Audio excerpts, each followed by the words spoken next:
Hello bachcho, hello everyone, welcome for the lecture everyone. And today we are going to discuss very important topic of class 12 board exam नज़दीक है guys, I know that and don't worry. लेके आया हूँ very important topic appreciation of poem and आज discuss करने वाले हैं appreciation of the first poem class 12 song of the open road. Confusion बहुत होता है मुझे पता है। करना क्या है, कौन से पॉइंट्स कवर करने होंगे, लिखना कितना होगा, एक पेज दो पेज, बिकॉज ऑफलाइन बच्चे पूछते रहते क्वेश्चन एंड मुझे लगता है ये क्वेश्चन आपके माइंड में भी होंगे कि लिखना कितना है, कैसे लिखना है, पॉइंट्स कैसे कवर करने हैं and all that. Don't worry, शुरू करते हैं कि हमें पॉइंट्स कौन से कवर करने हैं विद द टॉपिक। आपके सामने देखो मैंने पॉइंट्स यहाँ पे डिस्प्ले किए हैं और ये पॉइंट्स आपको माइंड में रखने हैं। जैसे आप देख सकते हो अबाउट द पोएम, पोएट और टाइटल। बट वाइल राइटिंग आपको ये पॉइंट्स मेंशन नहीं करने हैं, आपको पैराग्राफ फॉर्मेट में लिखना है। तो वहाँ पे पोएम, पोएट, टाइटल ऐसा कुछ मत लिखो। पहले पैराग्राफ में आपको पोएम के बारे में शॉर्ट में बताना है, टाइटल जो होगा टाइटल, देन जो पोएट होगा उनका छोटा सा इंट्रोडक्शन एंड ऑल दैट। हमें तीनों चीज़ें कंबाइन करके एक पैराग्राफ बनाना है। ये होगा आपका फर्स्ट पैराग्राफ। सेकेंड पैराग्राफ में हमें कवर करना है theme. Okay, theme like central idea, वो भी हम एक 6-7 लाइन में लिख सकते हैं। देन बाद में होगा poetic style, language, poetic device, ये सब एक में कवर होगा। हमें सब कुछ लिखना है, कौन से फिगर्स ऑफ स्पीच यूज हुए हैं, language, then rhyming scheme and all that, ये सब यहाँ आ जाता है। बाद में हमें यहाँ पे स्पेशल फीचर हमें यूज़ करना है। आपको 10th में जब आपने अप्रिसिएशन लिखा था वहाँ पे आपको स्पेशल फीचर ये टॉपिक नहीं था बाय द वे।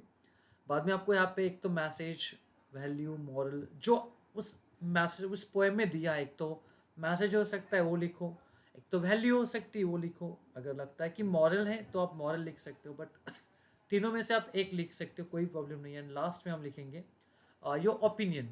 ओके, कि आपको पोएम कैसी लगी, आपका ओपिनियन क्या है खुद का अबाउट द पोएम। हमें ये सब पॉइंट्स कवर करके एक ओवरऑल अप्रिसिएशन रेडी करना है। डोंट फॉरगेट, ये टॉपिक होगा आपका क्वेश्चन नंबर 3B इस टॉपिक में।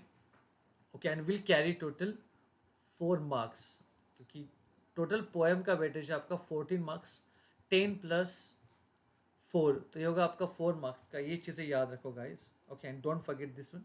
शुरू करते हैं appreciation. Appreciation, look at now. First paragraph जिसमें कवर करेंगे title, name of the poet with little bit information of the poet and also the poem. The poem song of the open road. Okay, यहाँ पे मैं इसे underline कर सकते हो, आप कर सकते हो। Has been written by Walt Whitman, who was an American poet, essayist and journalist. यहाँ तक मैंने टाइटल कवर कर दिया है और name of the poet. But हमें इतना ही नहीं, हमें पोएट के बारे में कुछ तो कुछ एटलीस्ट एक दो लाइन बोलना है। जैसे देखो, he was born in 1819 and died in 1892।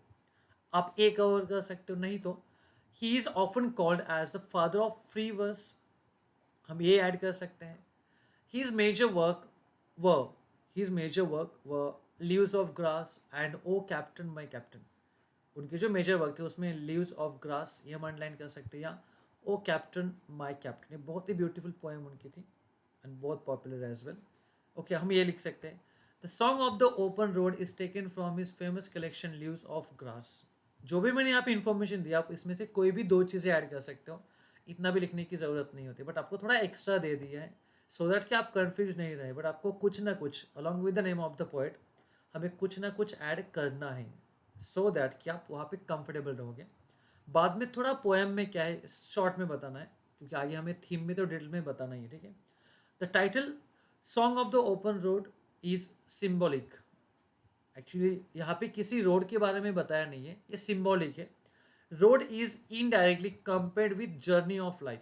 Road को यहाँ पे जर्नी ऑफ लाइफ से कंपेयर किया गया है, तो इसलिए ये टाइटल जो है ना, road song of the open road, ये सिम्बॉलिक है। सिम्बॉलिक मतलब हमें वर्ड टू वर्ड मीनिंग नहीं लेना होता, यहाँ पे किसी रोड के बारे में बताया नहीं गया है। This is actually the journey of life. It also indicates freedom, mobility and optimism. हमने एक दो लाइन पोएम की लिख दी है, तो हमें ओवरऑल ये होगा आपका फर्स्ट पैराग्राफ। और यहाँ पे कहीं भी हमें टॉपिक मेंशन नहीं करना है, टाइटल एंड ऑल दैट हमने कहीं लिखा नहीं, हमें डायरेक्टली पैराग्राफ से स्टार्ट कर दिया, पैराग्राफ बनाना है यहाँ पे, ठीक है। ये होगा फर्स्ट पैराग्राफ। सेकेंड हम कवर करेंगे थीम में क्या है, देखो यहाँ पे freedom, joy and optimism. Freedom, sorry I am forget comma याद देना है, freedom joy and optimism are the major themes of the poem. Attractive होना चाहिए कुछ भी लिखोगे तो। The poet encourages readers to be true to themselves and to live free life. Poet यहाँ पे रीडर्स को, हम सबको इंकरेज करते हैं, मोटिवेट करते हैं to be true with themselves and also live a free life. हमें खुद के साथ हमें ट्रू और सही रहना चाहिए, सच रहना चाहिए, सच सच हमें बिहेव करना चाहिए एंड ऑल्सो हमें हमारी लाइफ फ्रीली जीनी चाहिए। Although there are many obligations, बहुत ऑब्स्टेकल्स होते हैं, responsibilities, troubles and obstacles, he teachers everyone to live their dreams.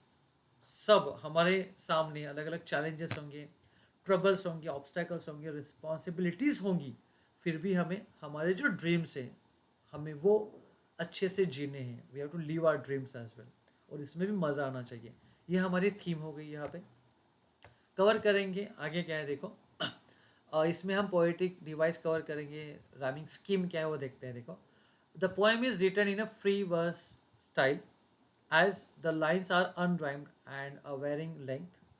The poet makes use of simple poetic devices such as poetic device। उसके हमें ना नाम mention, यहाँ पे भी कंफ्यूजन होता है बच्चों का कि सारे सबके एग्जाम्पल देने हैं या नहीं है। नहीं, एग्जाम्पल इतने नहीं देने, 4 मार्क्स का लिखना है आपको, तो इतने एग्जाम्पल मत दो, पहले पूरी लिस्ट दे दो कौन से यूज़ हुए। देखो यहाँ पे मेटाफर यूज़ किया है, पर्सनिफिकेशन यूज़ है, एलिट्रेशन है, रिपीटेशन है, टोटोलॉजी है, इन्वर्जन है, क्लाइमैक्स है, ट्रांसफर्ड एपिथेट है, एक्सेट्रा। ये सब लिस्ट हो गई है।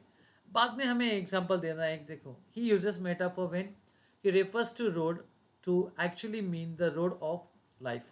रोड ऑफ लाइफ जो लाइन है ना वहाँ पे दी हुई, तो उसे हमें बताना है एग्जाम्पल के तौर पे ये आपका यूज़ किया है एज अ मेटाफर, क्योंकि ये जो पोएम है is full of metaphor and all that. Metaphor is one of the figures of speech. Okay, the use of this poetic devices provides a beauty to this poem, that's it. ये जो अलग अलग figures of speech use की है, इससे एक अलग beauty poem में आ जाती है, यह हमें मेंशन करना है। स्पेशल फीचर क्या है देखो यहाँ पे, जो आपका लास्ट का स्टांजा है देखो एक ब्रैकेट में डाला गया है, वो है पैरेंथेसिस। नहीं पता होगा शायद, आपको टीचर्स ने बताया होगा पैरेंथेसिस, बट अगर समझ में ना आया फिर से बताता हूँ। लास्ट जो पैराग्राफ है, जो पोएट के मन की बात है ना, वो वहाँ पे वो बता रहा है, मतलब वो मन में क्या सोचता है।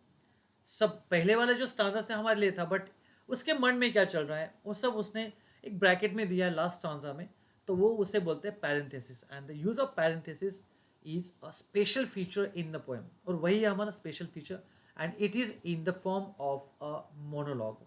Okay, it has an optimistic tone, उसकी जो टोन है ऑप्टिमिस्टिक है। It is an inspirational written in the form of narration, एक इंस्पिरेशनल है poem and also written in the form of narration. एक नरेशन मतलब जैसे कि वो हमें एक स्टोरी नरेट कर रहा है, इस फॉर्म में लिखी गई है poem. The first stanza contains only 3 lines while the other stanzas contain 4 lines of verse। सो ये सारे हुए उसके स्पेशल फीचर्स जो हमने यहाँ पे मेंशन किए हैं पैराग्राफ नंबर 4। हमें अलग अलग पैराग्राफ लिखने हैं, याद रखना है, तभी हमें 4 मार्क्स का वेटेज अच्छे से मिलेगा। आगे शॉर्ट में लिखना है कि मैसेज क्या है। The poem conveys the message that while taking a decision of a life we should not be under any constellations। मतलब जो हमारे आसपास जो लोग होते हैं ना, हमें उनकी हेल्प नहीं लेनी चाहिए। After all we must be independent, dependent मत रहो, ऐसे पोएट का मानना है, तो हमें मैसेज मिलता है। तो ऐसे लोग, then society and family pressure, consolation, society and family pressure में हमें कभी भी हमारे डिसीजन नहीं लेने चाहिए। We should be comfortable taking our own decisions without being dependent on others. Lead your own life, और एक मैसेज है उसी में, lead your own life with your own challenges and believe yourself. आपकी life जो है with challenges जीते रहो एंड बिलीव ओ your self. This message depicts from this poem, ये मैसेज हमें डिस्क्राइब किया गया है in the poem. And the last paragraph जिसमें हम शॉर्ट में बताएंगे कि आपको ओपिनियन क्या है। I like the poem, opinion क्या है देखो, I like the poem, possibly positively लिखो। आई डोंट लाइक, शायद कभी कभी टीचर्स नेगेटिव सोच लेते हैं, तो पॉजिटिव लिखो। अगर आपको पोएम पसंद भी नहीं है उसको बोल दो कि लाइक एंड ऑल दैट, कुछ फर्क नहीं पड़ता है, ठीक है। I like the poem for its timeless appeal, एक अच्छी सी अपील यहाँ पे पोएट ने रिक्वेस्ट की for readers.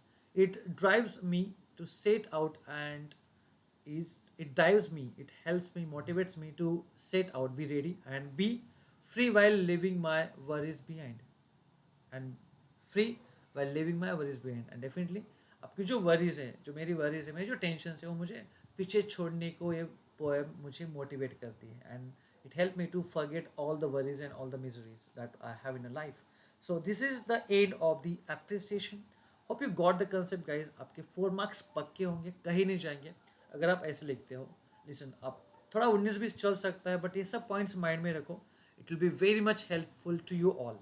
Okay, thank you guys, thank you very much for this one. See you very soon with a new video. Till then, bye everyone, happy learning. Bye all, bye everyone.